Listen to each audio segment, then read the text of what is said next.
Bismillahirrahmanirrahim. Dear student,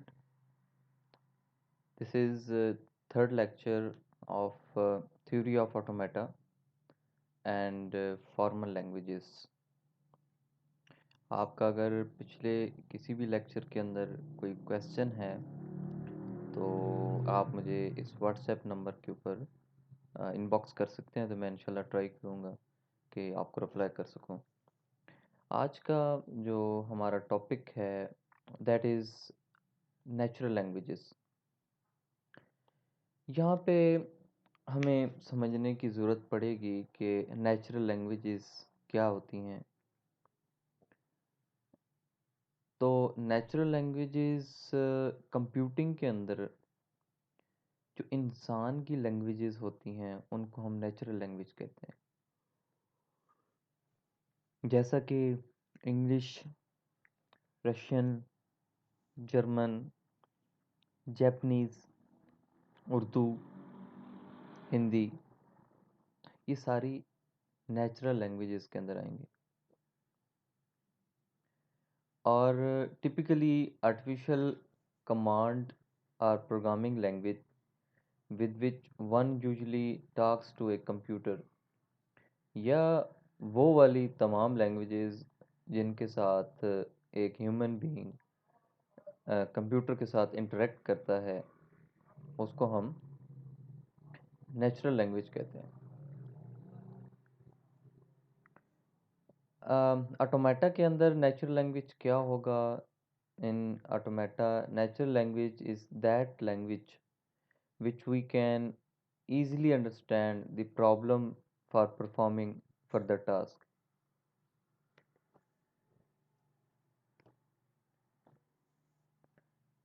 किसी भी problem को सॉल्व करने से पहले जो पहला स्टेप होता है वो किसी प्रॉब्लम को समझना होता है।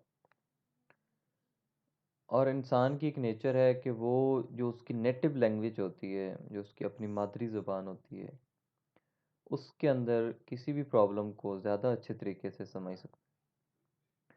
तो यहाँ पे थ्योरी ऑफ ऑटोमेटा के अंदर हम नेचुरल लैंग्वेज को यूज़ करेंगे और इस नेचुरल लैंग्वेज को यूज़ करके जो हमारे एक्चुअल प्रॉब्लम्स हैं रियल लाइफ के, उनको समझने की कोशिश करेंगे। जैसा कि आपके सामने एक एग्जांपल है कि all the words that contain exactly 2 B's or exactly 3 B's, not more। ये क्वेश्चन, इसका आंसर हम इस लेक्चर के एंड के ऊपर डिस्कस करेंगे कि इसका आंसर क्या होना चाहिए। एक और नेचुरल लैंग्वेज के अंदर हमारे सामने क्वेश्चन है, और ये क्वेश्चन है all strings that have exactly one double letter in it।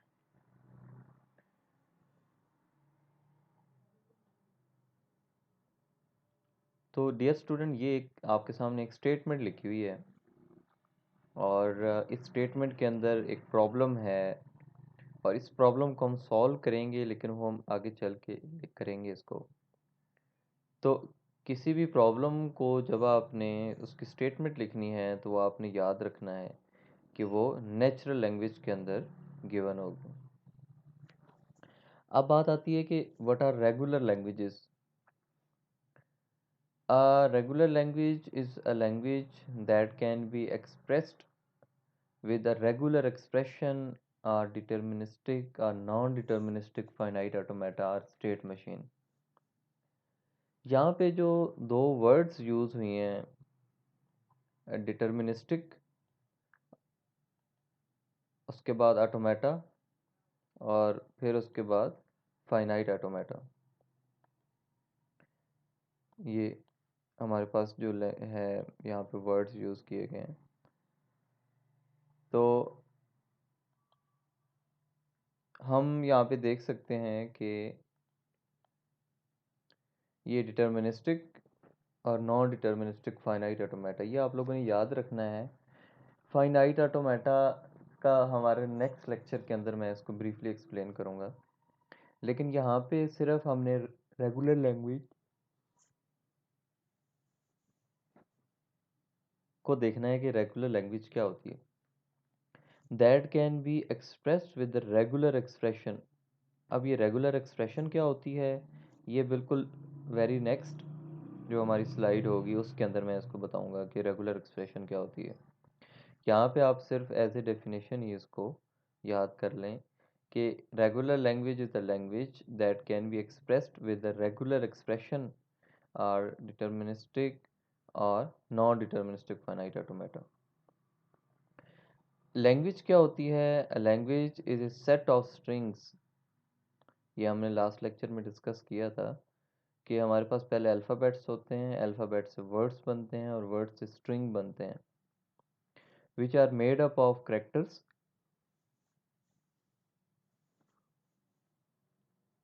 From a specific alphabet or set of alphabets.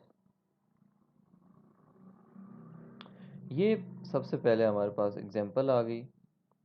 एक एग्जांपल को हम देख लेते हैं कि इसको हमने सॉल्व कैसे करना है। ये डियर स्टूडेंट आपके सामने एक क्वेश्चन है और ये right regular language of R is equal to A B asterisk. ये जो लिखा हुआ है ये रेगुलर एक्सप्रेशन के अंदर लिखा हुआ है।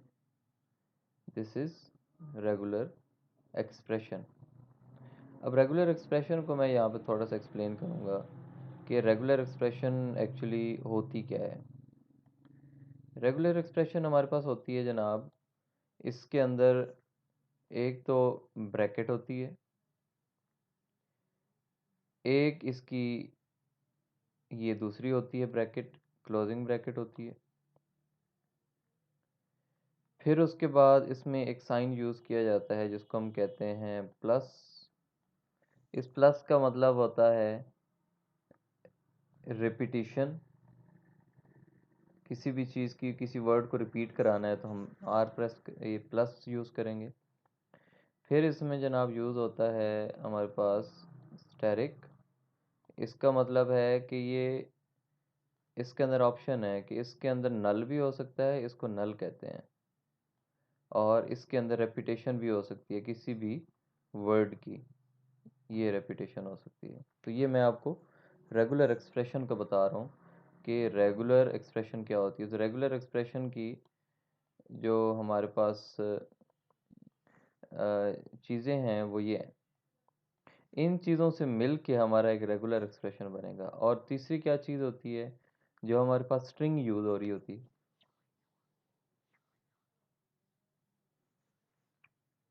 या लैंग्वेज के वो वर्ड जिनके लिए हम ये सारी चीज़ें कर रहे होते हैं।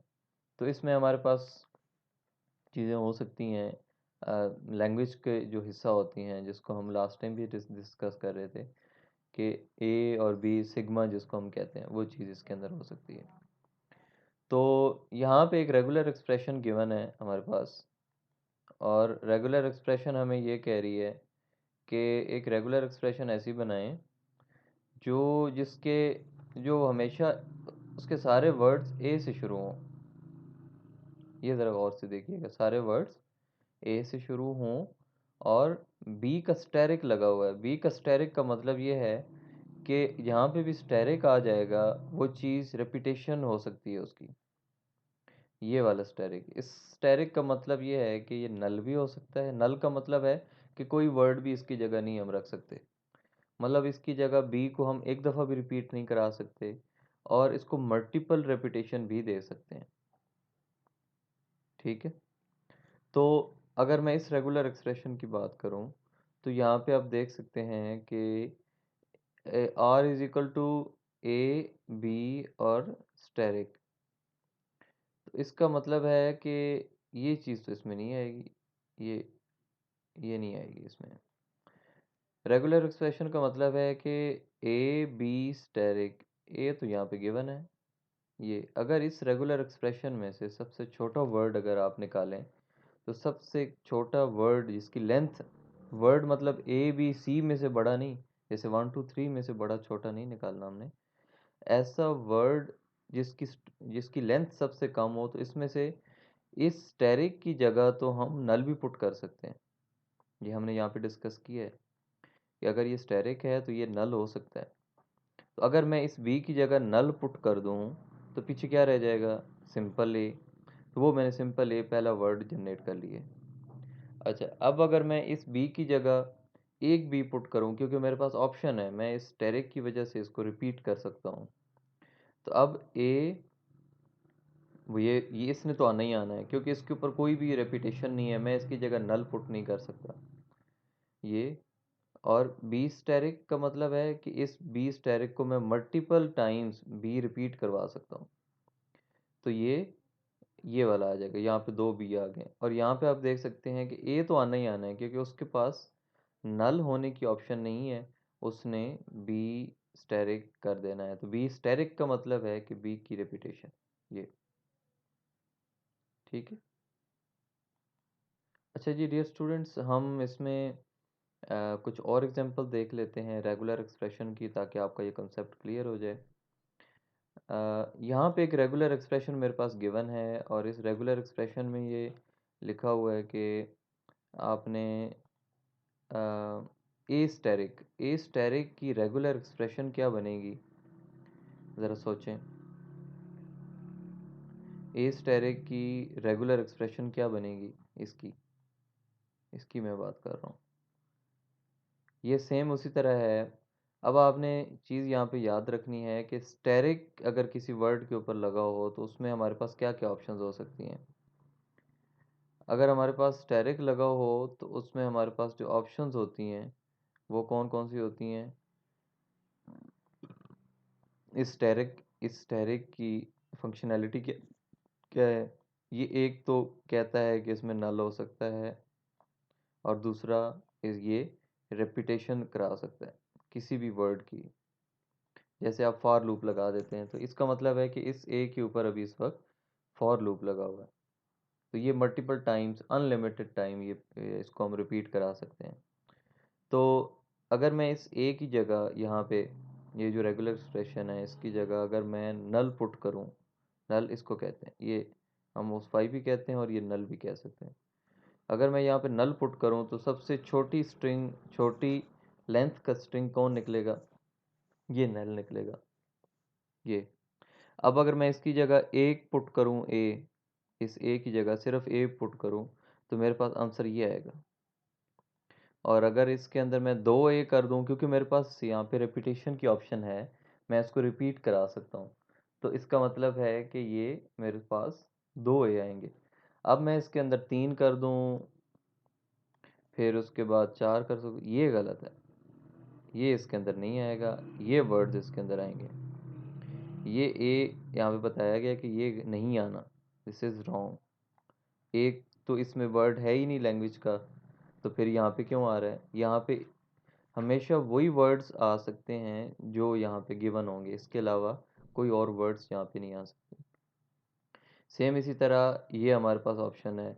अब ये आगे फाइनाइट हो सकते हैं ऐसे, ये मल्टीपल टाइप्स के जो हमारे पास आगे है वो आ सकते हैं ऐसे, ठीक है। तो ये इन्फिनिटी हो जाएगी।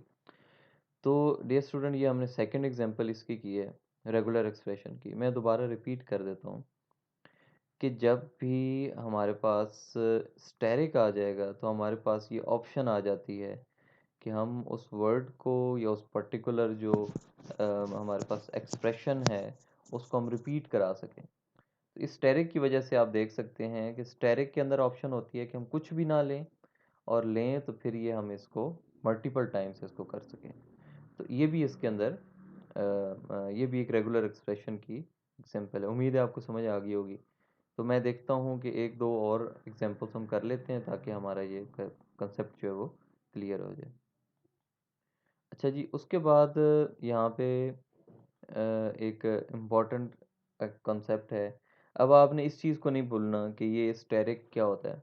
मैं दोबारा लिख देता हूँ। स्टेरिक हम कहते हैं जी, स्टेरिक हम कहते हैं किसी भी चीज़ को जो हमने रेपिटेशन करनी होती है, तो हम स्टेरिक को यूज़ करते हैं।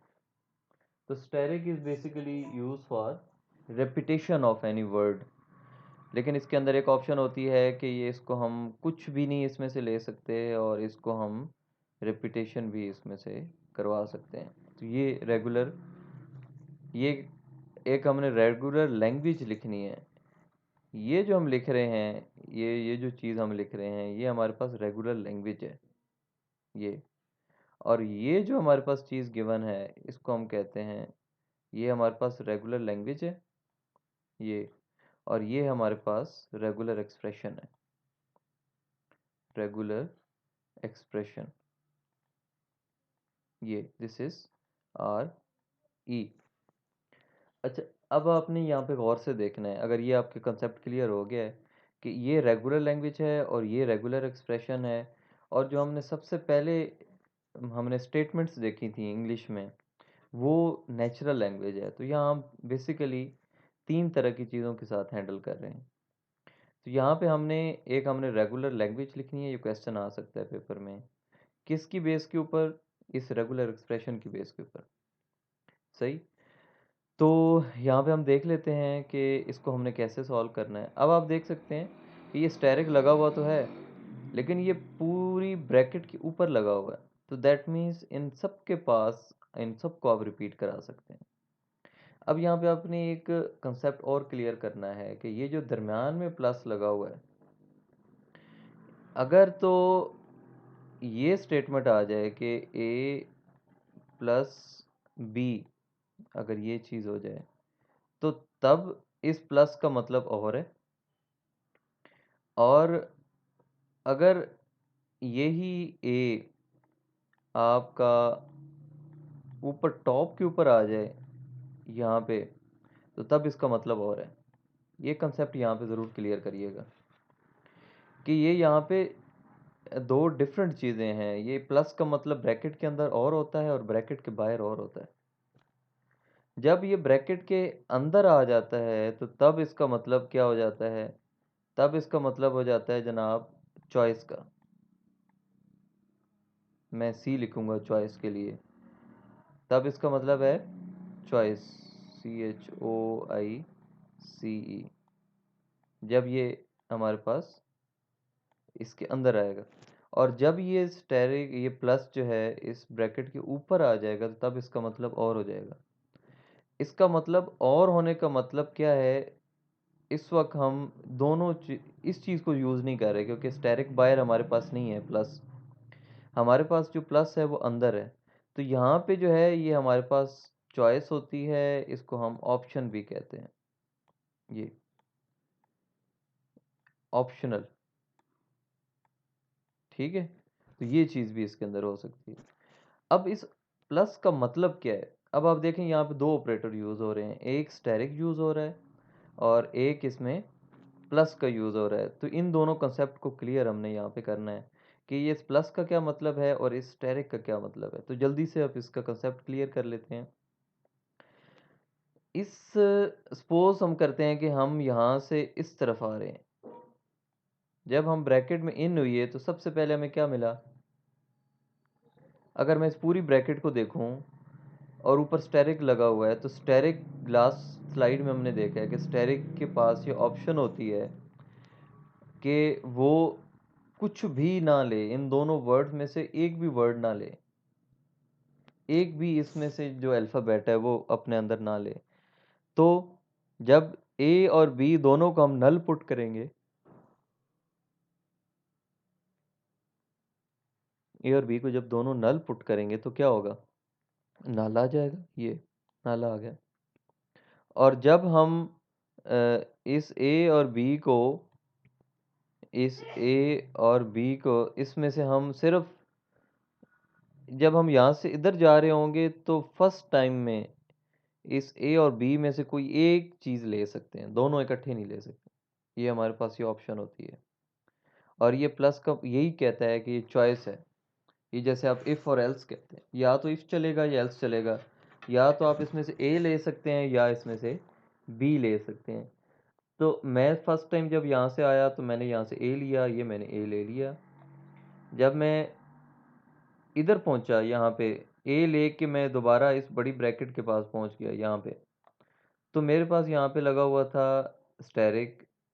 अब वो स्टेरिक मुझे ये ऑप्शन दे रहा है कि मैं दोबारा इस ब्रैकेट के अंदर आ सकूं, यहाँ से दोबारा मैं यहाँ पे आ गया ऐसे।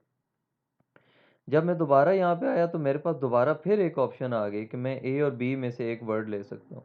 तो मैं सपोज करता हूँ कि इन दोनों में से मैंने बी को लिया है, तो ये भी मेरा वर्ड हो गया। अब दोबारा जब मैं, अच्छा याद रखिएगा एक चीज़ हम ले सकते हैं, दोनों इकट्ठी नहीं ले सकते। तो मैं यहाँ से दोबारा इधर पहुँच गया। जब मैं इस ब्रैकेट तक पहुँचा तो दोबारा मेरे पास क्या आ रहा था, स्टेरिक। तो स्टेरिक ने मुझे दोबारा एक ऑप्शन दी कि मैं दोबारा इस लूप के अंदर एंटर हो सकूँ। स्टेरिक लगा हुआ है, तो स्टेरिक का मतलब ही यही है। दोबारा जब मैं यहाँ पे पहुँचा हूँ तो दोबारा मेरे पास ऑप्शन है कि मैं यहाँ से ले लूँ। अब क्या किए, अब मैंने ये किया है कि पहली दफ़ा मैंने ए ले लिया है, ये मैंने ए ले लिया है यहाँ पे, और दोबारा एक मैंने चक्कर लगाया है और अगले चक्कर के अंदर दोबारा क्या किया है, दोबारा यहाँ से मैंने बी ले लिया है, तो मेरा वर्ड क्या बना है, ए बी। सही। अच्छा, अब इसमें से ए प्लस बी होल स्टेरिक में से ए और बी के सारे कम्बिनेशन निकल सकते हैं। अगर मैंने ये वर्ड बनाना हो तो मैं क्या करूँगा, यहाँ पे आऊँगा, तो पहली दफ़ा ए लिया, दोबारा वापस आया, फिर दोबारा फिर ए ले लिया क्योंकि मेरे पास दोबारा ए मुझे चाहिए था। दोबारा फिर यहाँ पे एंटर हुआ, यहाँ पे फिर स्टेरिक लगा, दोबारा फिर इसके अंदर आ गया तो दोबारा फिर मैं एक ले लिए, फिर दोबारा इसी तरह। अब जब तक मेरी ये चीज़ें पूरी नहीं होती, अब पहली दफ़ा मुझे 4 ए चाहिए थे तो मैंने क्या किया है, 4 ए ले लिए हैं इसमें से, 4 पहले क्या ले लिए, ए ले लिए। आगे मुझे क्या चाहिए, 4 बी चाहिए, तो दोबारा मैंने जब 4 चक्कर लेके मैंने 4 बी ले लिए इधर से। तो ये स्टेरिक कभी ख़त्म नहीं होगा, ये कभी ये नहीं कहेगा कि आपकी लिमिट ख़त्म होगी, आप इसको रिपीट करा सकते हैं। तो इसके बाद मैंने 4 बी ले लिए, फिर दोबारा मुझे 4 ए चाहिए थे, तो दोबारा फिर मैंने इसी तरह घुमा दिया इसको। इसका मतलब है यहाँ पे एक रेपिटेशन चल रही है, और रेपिटेशन कब तक चलेगी, जब तक आपकी रिक्वायरमेंट पूरी नहीं हो जाती, तब तक ये रेपिटेशन होती रहेगी।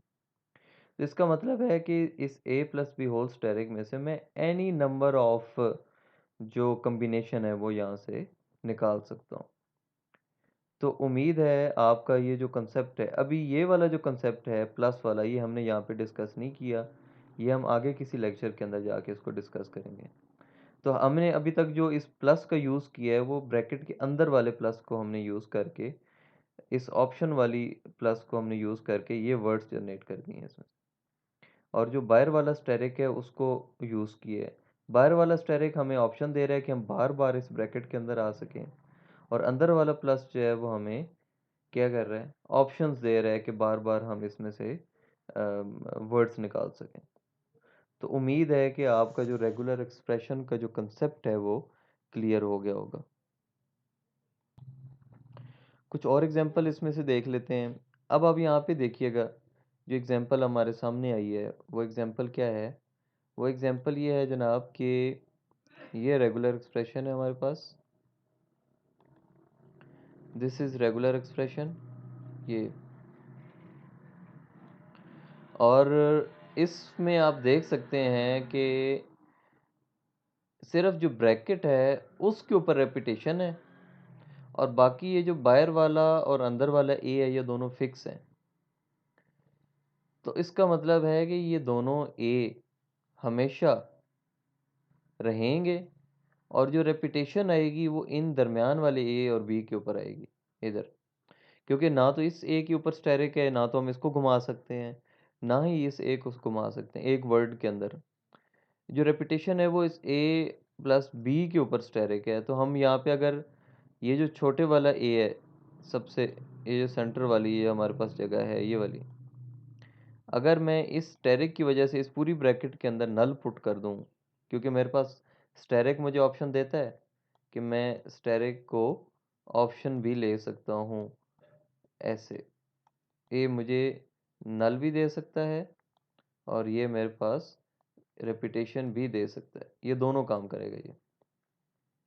तो मैं अगर इस ब्रैकेट की जगह 0 पुट करूँ या नल पुट करूँ या 5 पुट करूँ, तो मेरे पास जो दो वर्ड्स पीछे बच जाएंगे वो एक ये बाहर वाला ये बचेगा, और एक ये दोनों बाहर वाले ये मेरे पास बचेंगे। तो ये ए इसमें से क्या निकला, छोटा सबसे छोटा स्ट्रिंग मेरे पास क्या निकल आया, वर्ड डबल ए। अब मैंने अगली दफ़ा क्या किया कि यहाँ से ए ले लिया ये, और इन दोनों में से कोई एक ए ले लिया है। ऑप्शन है ना, ए और बी में मेरे पास ये प्लस क्या कहता है, प्लस मुझे क्या करता है, प्लस मुझे ऑप्शन देता है ऐसे, ये मुझे यहाँ पे ऑप्शन देता है। तो मैंने यहाँ पे क्या किया है, यहाँ पे ए ले लिया पहला, यहाँ से अंदर से एक ए ले लिया, ये सेंटर वाला, और ये बाहर वाला ए, ये तो आना ही आना है क्योंकि जो फिक्स है, क्योंकि हमारे पास सिर्फ उन वर्ड्स को हम नल कर सकते हैं जो जिनके ऊपर क्या लगा होता है, स्टेरिक जिनके ऊपर लगा होता है। अच्छा, उसके बाद यहाँ पे है जी ए बी ए, तो अब अगली दफ़ा मैंने क्या किया है, ए लिया और यहाँ से मैंने बी ले लिया और फिर ये ए ले लिया। अब क्या किया है, अगले वर्ड के अंदर, अगले वर्ड में मैंने किया है कि यहाँ से पहले दो ए ले लिए, ए, और यहाँ पे बी ले लिए और इस सारों को एक एक दफ़ा ले लिया यहाँ पे। जब मैं इस ये वर्ड कैसे बना है, ये वर्ड ऐसे बना है कि यहाँ से ए लिया, ये सिंपल ए, यहाँ से मैंने ए ले लिया ब्रैकेट के अंदर से, ये ब्रैकेट के अंदर से ए ले लिया। अब जब मैं यहाँ से ऊपर गया तो यहाँ पे लगा हुआ था स्टेरिक, स्टेरिक ने दोबारा ब्रैकेट के अंदर मुझे लेके आया। तो जब दोबारा ब्रैकेट के अंदर मैं आया हूँ तो यहाँ पे मैंने बी ले लिया है और आखिर में क्या ले लिया है, ए, ये वाला। और सेम इसी तरह ये हमारा क्वेश्चन इस तरह सॉल्व हो जाएगा। यहाँ से मैंने ये पहले वाला ए आएगा, उसके बाद ये दो जो ए हैं ये स्टेरिक आएगा, फिर उसके बाद यहाँ पे बी आएगा और आखिर में ए आएगा। तो ये हमने एक और एग्जांपल कर ली है जिसके अंदर ये वाला। अब अगर मैं बात करूँ इसकी नेचुरल लैंग्वेज की, तो इस रेगुलर एक्सप्रेशन की जो नेचुरल लैंग्वेज बनेगी वो ये होगा कि ऑल स्ट्रिंग्स, ओके, इसकी language, a language that starts and end with A, जो स्टार्ट भी ए से हो और एंड भी ए से हो, तो ये इसकी रेगुलर लैंग्वेज बनेगी, नेचुरल लैंग्वेज बनेगी। ये इसकी रेगुलर एक्सप्रेशन लिखी हुई है और ये इसकी रेगुलर लैंग्वेज लिखी हुई है। ये चीज़ क्या चीज़ है, ये याद रखना है आपने, दिस इज, ये रेगुलर लैंग्वेज है, ये रेगुलर लैंग्वेज है।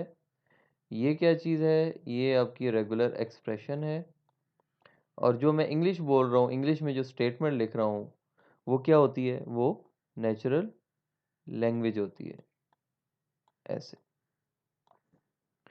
ठीक है, तो ये तीन कंसेप्ट हम एक ही तरह चला रहे होते हैं। नेचुरल लैंग्वेज से रेगुलर एक्सप्रेशन बन सकती है और रेगुलर एक्सप्रेशन से रेगुलर लैंग्वेज बन सकती है, ये तीनों चीज़ें, और ये इसमें कन्वर्ट हो सकती है, ये इसमें कन्वर्ट हो सकती है और वो इसमें कन्वर्ट हो सकती है। तो अब अगर हम यहाँ पे बात करें, ये एक रेगुलर एक्सप्रेशन है, स्टेरिक डबल बी, तो that means A asterisk repeat हो सकता है और डबल बी ने आना ही आना है। तो ये इसकी नेचुरल लैंग्वेज बनेगी a language that ends with double B। तो डबल बी के साथ जब भी एंड होगा तो ये हमारे पास क्या बनेगी, ये हमारी रेगुलर लैंग्वेज बनेगी जो एंड पे डबल बी। अब आप एक पैटर्न फॉलो करें,